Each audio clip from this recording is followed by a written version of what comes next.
क्या मुख्य एजेंडा है, क्या है? कार्यकर्ताओं की मीटिंग बुलाई है, टाइम टू टाइम बुलाते रहते हैं, लेकिन अजय सिंह जी चौटाला जो पार्टी के सर्वा हैं, राष्ट्रीय अध्यक्ष हैं, वो 11 तारीख को बड़ौदा गांव में आ रहे हैं।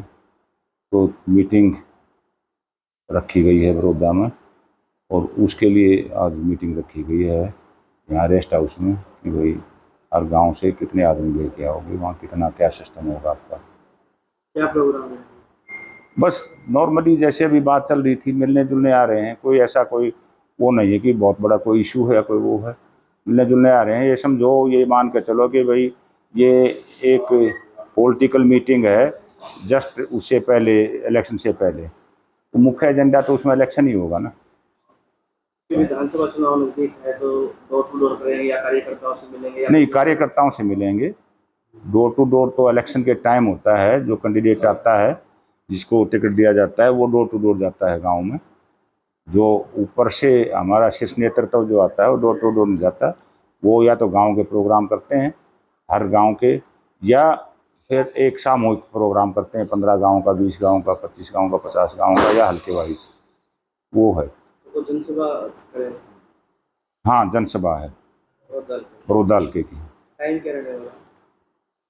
टाइम तो तकरीबन वही होगा, 1-2 बजे के आसपास, 1-1:30 बजे। वैसे तो हाँ 12 बजे का मान के चल रहे हैं, लेकिन 1:30-2 बजे आएंगे, होपफुली 1:30 बजे से पहुंच जाएंगे। ये सब जिस तरह से विधानसभा चुनाव नजदीक है तो पार्टी को मजबूत करने के लिए किस तरह के पार्टी कदम उठा रही है? पार्टी के मजबूती के लिए ही तो मीटिंगें हो रही हैं कि भाई पार्टी को मजबूत करो, लोगों को जोड़ो अपने साथ में, लोगों को समझाओ, बताओ, जो पार्टी ने जो काम किए हैं सरकार में रह करके, उनके बारे में बताओ कि ये हमने काम किए हैं, हमने ये काम होते थे। सबसे बड़ा काम तो युवाओं का था, 75% का प्राइवेट सेक्टर में, वो हमने करवाया है। हालांकि कोर्ट में चले गए, वो बात अलग है कि वे भी सुप्रीम कोर्ट में पेंडिंग है केस। मारुति को लेके आए, इतना बड़ा इशू था मारुति का, वहाँ लाखों लोगों को, क्योंकि मारुति आई है तो वहाँ उसकी एंसिलरीज भी आएंगी, दूसरी फैक्ट्रीज बहुत आएंगी, कई हज़ार फैक्ट्रियाँ आएंगी। मैं गुड़गांव रहता हूँ, तो गुड़गांव मारुति 82 में आई थी, 86 में वहाँ था। आज गुड़गांव एक बहुत बड़ा हब बन चुका है। तो वही हाल सोनीपत का होगा, जो गुड़गांव का हाल है, 15 साल 20 साल के बाद वही हाल यहाँ होगा। क्योंकि आप देखोगे तकरीबन तकरीबन रोडों का जाल बिछ चुका है, मतलब इंफ्रास्ट्रक्चर जो है पूरा हो गया, ऑलमोस्ट पूरा हो गया है, चाहे वो रेलवे का है, चाहे वो रोड्स का है। तो इंफ्रास्ट्रक्चर की कोई कमी नहीं है। अब यहाँ से ये एक रोड निकाला है, UER एक्सटेंडेड अर्बन रोड जो है, वो सीधा एयरपोर्ट के ऊपर जाएगा। लोग एयरपोर्ट को ही देखते हैं कि भाई एयरपोर्ट की सुविधा है या नहीं है। तो यहाँ से आधा घंटे का रास्ता होगा एयरपोर्ट का, तो लोग यहाँ आएंगे अभी, और उसी कड़ी में हम आगे बढ़ रहे हैं कि भाई। इसका क्रेडिट तो बीजेपी सरकार ले रही है कि उनका कहना है कि उन्होंने जो है हाईवे के विकास कार्य करवाए, चाहे मारुति की बात हो चाहे हाईवे की बात हो। मारुति की जो बात है, दुष्यंत चौटाला जी जब सरकार में थे, डिप्टी CM थे, उनके पास ये महकमा उनका था, इंडस्ट्रीज महकमा। तो चीफ मिनिस्टर का इसमें क्या रोल हुआ, जब महकमा इनके पास था तो ये लेके आए हैं। अब वैसे तो काम कोई करता है, श्रेय कोई लेना चाह रहा है, तो लोगों को सबको पता है इंडस्ट्री मिनिस्टर कौन था उस टाइम। जब इंडस्ट्रीज हमारे पास थी तो हम ही तो लेके आए हैं, पहले क्यों नहीं लेके आए ये? पहले इन्होंने हरियाणा हैपनिंग करवाई गुड़गांव में। हरियाणा हैपनिंग में कम से कम इन्होंने 100 करोड़ रुपए लगा दिए वहाँ। लीला होटल्स, जितने होटल थे गुड़गांव के सारे बुक थे, बाहर से इंडस्ट्रियलिस्ट आए हुए थे। उस हैपनिंग हरियाणा में एक इंडस्ट्री नहीं आई, और वही हैपनिंग यूपी में करवाया। वहाँ 27 लाख करोड़ के इन्वेस्टमेंट आया वहाँ। 27 का तो वोट के गए थे, वो कह के गए थे 27 लाख करोड़, लेकिन हकीकत में 34 लाख करोड़ का आया वहाँ। तो यहाँ यहाँ यहाँ 1 लाख का भी नहीं आया यहाँ इन्वेस्टमेंट। लेकिन उस समय तो आपका गठबंधन था सरकार के साथ, किस टाइम? जब तो मारुति की बात हो या इससे पहले की बात। ये तो अब गठबंधन था, ये तो इस सीजन में था ना, पिछली बात कर रहा हूँ मैं। जब शुरू में जब सरकार आई थी, पहले टर्म जो था मनोहर लाल जी का, उस टाइम इन्होंने हैपनिंग इंडिया का वो किया था वहाँ गुड़गांव में। और उसमें मैं ये बता रहा हूँ कि जो कमरा 2,000 रुपये का था, 5,000 रुपये का था, वो 20-20 हज़ार रुपये में वहाँ चढ़ा है, बिका है वहाँ होटलों का कमरा। और लोगों को जो बाहर से लोग विदेशी जो आए थे उनको रहने की जगह नहीं मिली, वहाँ दिल्ली में शिफ्ट करना पड़ा लोगों को। तो कम से कम 100 करोड़ का एक्सपेंडिचर था वहाँ उस टाइम। और कैप्टन अभिमन्यु जी ये इंडस्ट्रियल मिनिस्टर थे, तो एक इंडस्ट्री भी नहीं आई इनसे। फिर उस टाइम क्यों नहीं लाया, ये मारुति क्यों नहीं लाया उस टाइम? अगर यही बात थी तो मारुति को क्यों नहीं लाए?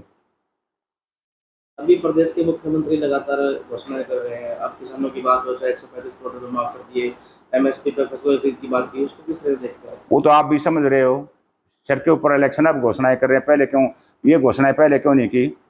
हमने घोषणा की थी 5,100 रुपया पेंशन देंगे भाई, वो भी हमें नहीं देने दी, वो भी वहाँ भी टांग अड़ा दी। और आज शायद वो कह रहे हैं हम 500 रुपये देंगे। तो अब वो क्यों कर दी भाई, अब कैसे कर दी वो, आप बताओ ना।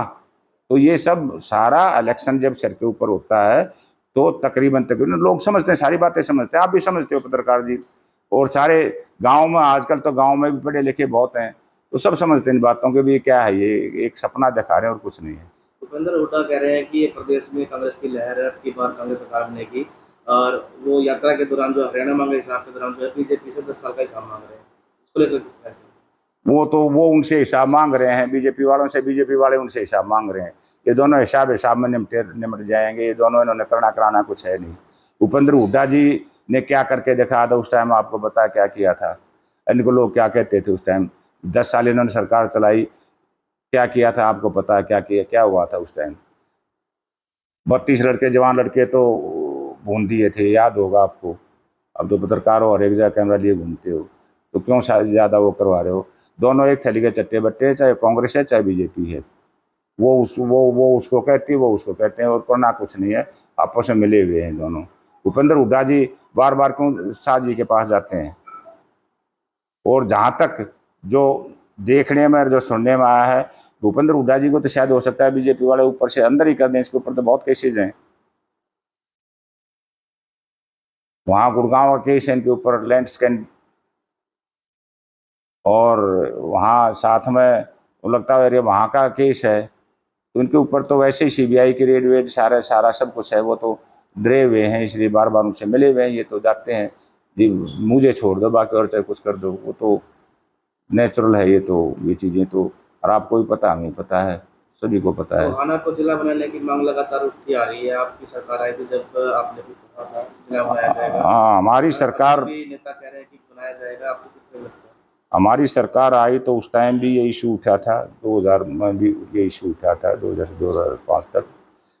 और उस टाइम माननीय चीफ मिनिस्टर ओम प्रकाश चौटाला जी भी चाह रहे थे, लेकिन कुछ टेक्निकल दिक्कतें आई थी, बिल्डिंगें नहीं थी और कुछ कई चीज़ें नहीं थी।